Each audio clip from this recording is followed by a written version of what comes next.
Hello everyone, welcome to the selection lobby. आज के class में हम विलोम शब्द का अगला जो पेज है कवर करने वाले हैं। तो आइए साथियों शुरू करते हैं हम आज ये सेशन। तो देखिए, सबसे पहले विलोम शब्द आशीर्वाद। आशीर्वाद का विलोम क्या होता है? अभिशाप। ये हम पहले भी डिस्कस कर चुके हैं कि आशीष या आशीर्वाद, इनका विलोम क्या होता है? अभिशाप या फिर साप, जिसे हम बोलते हैं श्राप बोलते हैं नॉर्मली। फिर दूसरा क्या? आश्रित। आश्रित का विलोम क्या होगा? निराश्रित। आश्रित यानी किसी पर आश्रित होना, निर्भर होना। निराश्रित मतलब किसी पर निर्भर ना रहना, किसी पर आश्रित नहीं होना। फिर क्या? आसक्त। आसक्त का विलोम क्या होगा? अनासक्त। फिर आस्था। आस्था क्या होगा? अनास्था। आस्था मतलब किसी में आस्था रखना, किसी धर्म में आस्था रखना, किसी देवता में, किसी लोक देवता में आस्था रखना, मतलब विश्वास रखना, वो तो हो गया आस्था। और विश्वास ना रखना, इसका विलोम पूरी तरह से उल्टा जो होता है वो होता है अनास्था। आगे देखिए, आह्लाद। आह्लाद किसे कहते हैं भाई? प्रसन्नता। आह्लाद बोलते हैं प्रसन्नता को। इसका विलोम क्या होगा? विषाद या फिर जिसका अर्थ होता है दुख। तो अब देखिए, विषाद ये पहले भी बहुत बार आ चुका है। जैसे कि प्रसन्नता का पता ही है दुख होता है, लेकिन विषाद अपने पहले आ गया। जैसे आनंद, आनंद का था विषाद, आनंद पूर्ण का था विषाद पूर्ण या विषादमय।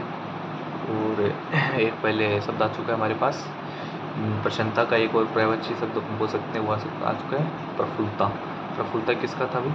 दुख, शोक, उसका विलोम था प्रफुल्लता, जो हम पहले डिस्कस कर चुके हैं। आह्लाद। आह्लाद का क्या है? प्रसन्नता। और विषाद का क्या होता है? दुख। आगे देखिए, आगे है आह्वान। आह्वान का विलोम क्या होता है भाई? आह्वान का होता है विसर्जन। तो जैसे हम इसको सुनते हैं, जैसे कि अभी रिसेंटली गणेश पूजा जो गई थी, गणेश आरती हो, गणेश चतुर्थी गई थी, तो उस टाइम पे क्या होता है कि कोई भी होम हो, हवन हो, तो इस टाइम पे क्या होता है, देवताओं का आह्वान करते हैं, उन्हें बुलाते हैं। और जब अपना 8-10 दिन की जो पूजा पाठ होती है, उसके बाद क्या करके आते हैं? विसर्जन कर देते हैं देवताओं का। देवताओं का वो जैसे गणेश जी का विसर्जन करते हैं, फिर माता दुर्गा का विसर्जन करते हैं नवरात्रि के टाइम पे। तो आह्वान यानी बुलाना और विसर्जन यानी उनका विसर्जन कर देना, विदाई कर देंगे। आगे देखिए, इच्छा। इच्छा का क्या होता है? अनिच्छा। इच्छा का विलोम क्या होता है? अनिच्छा। इच्छा यानी चाहना, और इच्छा मतलब किसी चीज़ की इच्छा प्रकट करना या चाहना। और अनिच्छा, अनिच्छा क्या हो जाएगा? इसका विलोम हो गया किसी चीज़ को, मतलब इच्छा, किसी चीज़ की चाहत ना होना, किसी चीज़ की इच्छा ना होना। तो ये मैं आपको जैसे बता रहा था, इससे पहले एक मिनट अपन फिर से डिस्कस करते हैं कि आह्लाद, प्रसन्नता और इसका विलोम क्या था? विषाद। तो पहले भी मेरे पास आ चुका है आह्लाद, ऐसा मिलता जुलता एक शब्द आया था अवसाद। अवसाद यानी होता है दुख, उसका विलोम क्या था? प्रफुल्लता। अवसाद, विषाद या फिर शोक, ये सब किसके विलोम शब्द है? सॉरी, किसके पर्यायवाची हैं ये सब दुख के पर्यायवाची हैं। इनका विलोम क्या होगा? इनका विलोम होगा आह्लाद, प्रसन्नता, प्रफुल्लता, ये सब इनके विलोम होंगे। अब आइए आगे चलते हैं। इच्छा पे अपन थे 6 बात। अनिच्छा हो गया। फिर इति। इति अपने डिस्कस कर चुके हैं। इति का अर्थ होता है समाप्ति। जैसे हम गणित में भी अपन पढ़ते थे कि जब कोई अपने को डेरिवेशन करना होता था, तो अपन लास्ट में उसके लिखते थे इति सिदम, यानी कि जो होगी ये पूरी समाप्ति हो चुकी है। इति यानी समाप्ति। इसका विलोम होता है अथ, प्रारंभ। ये अपने पहले पढ़ा था, अथ प्रारंभ, उसका विलोम था इति। और ये 2-3 बार पीछे प्रीवियस ईयर में पूछा जा चुका है, RS में पूछा जा चुका है, BPCS में पूछा जा चुका है, एग्जाम में ये क्वेश्चन रिपीट हो चुका है। फिर इष्ट। इष्ट का क्या होता है? अनिष्ट। फिर ई है। ई का अर्थ होता है यहाँ का, और इसका विलोम क्या होगा? पर यानी अन्य का। तो ये देखिए, ई अपन जो बोलते हैं, अपनी वर्णमाला होती है, हिंदी वर्णमाला, जिसमें अपन बोलते हैं स्वर। स्वर में ई जो स्वर होता है, इस पर 4 ही विलोम शब्द है, 4 ही शब्द इम्पोर्टेंट है बस, उसके अलावा कुछ नहीं है। ई है यहाँ का, तो इसका विलोम क्या? पर। एक होता है ई लोक। ई लोक का विलोम क्या हो जाएगा? फिर परलोक। ठीक है, अब आगे चलिए। अब देखिए, ई ये छोटी ई है, अब ये बड़ी बड़ी ई के लगभग 4-5 शब्द इसके हैं इंपॉर्टेंट, अब वो डिस्कस कर लेते हैं। तो पहला शब्द है इप्सित। इप्सित यानी होता है इच्छित, इसका विलोम हो जाएगा अनिप्सित। फिर ईमानदार। ईमानदार का विलोम ईमान, हम सब जानते हैं। ईश्वर का अनीश्वर, नॉर्मली अपन जानते हैं। ईशत। ईशत यानी क्या होता है? कम, इसका विलोम क्या हो जाएगा? अल्म। अल्म यानी पर्याप्त। ईर्ष्या। ईर्ष्या का विलोम होता है प्रेम, हम सब जानते हैं। ईहा यानी इच्छा, विलोम हो गया अनिहा। तो ये जी से ही है, 4 शब्द ही है और 4-5 शब्द ही है। ई जो अपना सुर होता है उस पर इतने ही 8-10 शब्द है, वही इंपॉर्टेंट है बस। इसके आगे चलिए अपन जो अपना स्वर है उससे उसके कुछ शब्द स्टार्ट होने वाले हैं, जिनके अपने विलोम शब्द डिस्कस कर लेते हैं। उऋण, उऋण यानी क्या होता है भैया? ऋण मुक्त होना या ऋण मुक्त, इसका विलोम क्या होगा? ऋणी। उग्र, उग्र जो होता है, कई होते हैं उग्र स्वभाव के व्यक्ति होते हैं, मतलब जब जल्दी गुस्सा आ जाता है या फिर जो गुस्सा लड़ाई के लिए रहते हैं बोलते हैं उग्र, उसका विलोम क्या होगा? सौम्य यानी सरल स्वभाव का। उत्कृष्ट, उत्कृष्ट का विलोम क्या हो जाएगा? अपकर्ष, सॉरी उत्कर्ष, उत्कर्ष का विलोम क्या होगा? अपकर्ष। और उत्कृष्ट, उत्कृष्ट का विलोम क्या होगा? निकृष्ट। अब देखिए दोनों एक जैसे शब्द हैं, सुनने में ही एक जैसे लगते हैं, लेकिन इनका विलोम शब्द क्या है? अलग अलग है। क्या डिफरेंस है ये देखते हैं। उत्कर्ष का होता है अपकर्ष, जबकि उत्कृष्ट का होता है निकृष्ट। आगे चलिए। उत्खनन, उत्खनन यानी खुदाई। अपन ये जीके वगैरह में पढ़ते हैं कि मतलब जो सभ्यता होती है उनका उत्खनन करता कौन होता है? उत्खनन मतलब होता है खुदाई, कि उन सभ्यताओं की खुदाई होती है, खुदाई करने वाले लोग होते हैं, जैसे हड़प्पा वगैरह लोग अपन पढ़ते हैं, तो ये सब अपन वहाँ पर पढ़ते हैं। उत्खनन यानी खुदाई और निखनन यानी गाड़ना।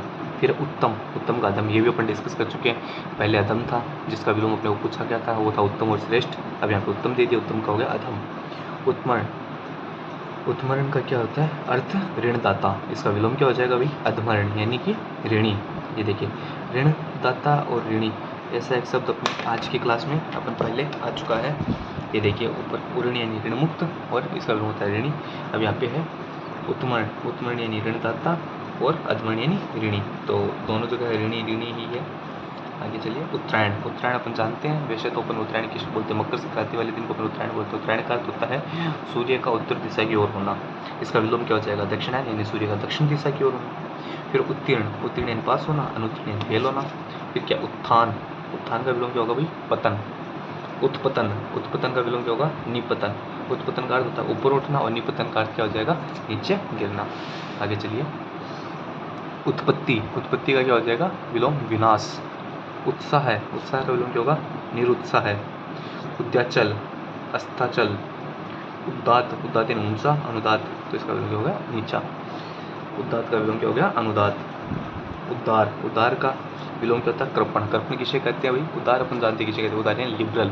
उदार मतलब जो हर चीज़ में खुले मन से काम करता हो, जैसे पैसे हो तो खुले मन से पैसे किसी को मतलब देना, चाहे वो अपन बोल सकते हैं भेंट के रूप में देना हो, जैसे दान के रूप में देना, एकदम उदार दिली, दरिया दिली अपन जिसे बोलते हैं वो होता है उदार। और दूसरा होता है कृपण। कृपण का होता है कंजूस, यानी पैसे का मामला हो तो वो कंजूस हो सकता है, और बाकी अगर कहीं चीज़ अगर बात है तो उसे अपन बोलते हैं कृपण। या फिर अनुदार। उदास, सॉरी उदीची, उदीची यानी क्या होता है? उत्तरी, तो उत्तरी को बोलते हैं उदीची, तो दक्षिणी को क्या बोलेंगे भाई? अवाची, तो उदीची का विलोम क्या हो गया? अवाची। उद्यतन, सॉरी उद्दत, उद्दत का विलोम क्या होगा? विनीत। उद्दत का क्या होता है? विनीत। उन्मिलन, उन्मिलन का विलोम होता है निमिलन। उन्मुख का विलोम होता है विमुख। उन्मूलन, अब देखिए उन्मिलन आया पहले जिसका था निमिलन, और उन्मूलन, उन्मूलन शब्द एक जैसे से हैं लेकिन उनका अर्थ डिफरेंस होता है। उन्मूलन का अर्थ होता है उखाड़ना, तो उखाड़ना तो इसका विलोम क्या होगा भाई? स्थापना या फिर रोकना, रोकना। उन्मूलन उखाड़ना, इसका विलोम क्या? स्थापना या फिर रोपण। उपकार, विलोम क्या होगा? अपकार। उपजाऊ, विलोम क्या होगा? बंजर। उपजाऊ भूमि होती है, दूसरा क्या हो गया? बंजर भूमि, सूखी भूमि जिसमें मतलब कोई कृषि नहीं होती है, जो कृषि की भूमि ना उसे बोलते हैं बंजर भूमि। ठीक है, आगे चलते हैं।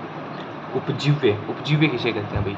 जो दूसरों को जिलाने वाले होते हैं उन्हें उपजीव्य कहते हैं। कुछ जीव होते हैं जो दूसरों को जीवन दान देने का काम करते हैं, उन्हें बोलते हैं उपजीव्य। और दूसरे क्या होते हैं? उपजीवी, जो दूसरों पर जीते हैं, दूसरों पर निर्भर करते हैं, वो होते हैं उपजीवी। तो उपजीव्य यानी दूसरों को जिलाने वाले, इसका विलोम क्या हो जाएगा? उपजीवी, दूसरों पर जीने वाले।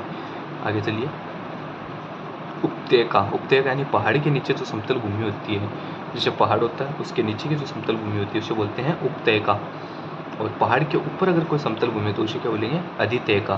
फिर क्या? उपमेय, उपमेय का विलोम क्या होगा? अनुपमेय या फिर उपमान, अनुपमेय या उपमान।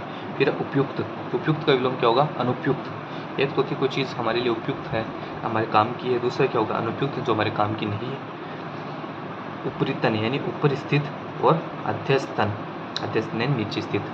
तो उपरितन यानी ऊपर स्थित, अध्यस्तन यानी नीचे स्थित। आगे चलिए। उपयुक्त, उपयुक्त अपन जानते हैं किसे कहते हैं? जो ऊपर लिखा हुआ होता है उसे बोलते हैं उपयुक्त। जो ऊपर की चीज़ होती है उसे बोलते हैं उपयुक्त। जैसे क्वेश्चन होते हैं, क्वेश्चन में 4 ऑप्शन होते हैं, 3 दिए होते रहते हैं, चौथा जो ऑप्शन होता है उस पर लिखा रहता है उपरोक्त सभी, यानी ऊपर के सभी। तो इसका विलोम क्या होगा? अधोलिखित यानी नीचे लिखा हुआ। या फिर इस आगे चलिए। एक शब्द निम्नलिखित भी होता है, बोला जाता है, लेकिन वो है अगर ऑप्शन में दिया हो तो हमें कंफ्यूज नहीं होना है। उपरोक्त का विलोम अधोलिखित ही माना जाएगा। उपार्जित यानी प्रयत्न से प्राप्त। दूसरा होता है स्वयं प्राप्त यानी बिना प्रयत्न के अपने आप मिल जाए, वो शब्द हम बोलते हैं स्वयं पर्याप्त। फिर क्या उभरा हुआ, उभरा का विलोम क्या हो जाएगा, धसा हुआ। ठीक है, ओके, थैंक यू गाइस। विलोम शब्द का आज की अपनी क्लास यहीं पे अपन समाप्त करते हैं। बने रहिए हमारे साथ नेक्स्ट क्लास के लिए। ओके, धन्यवाद।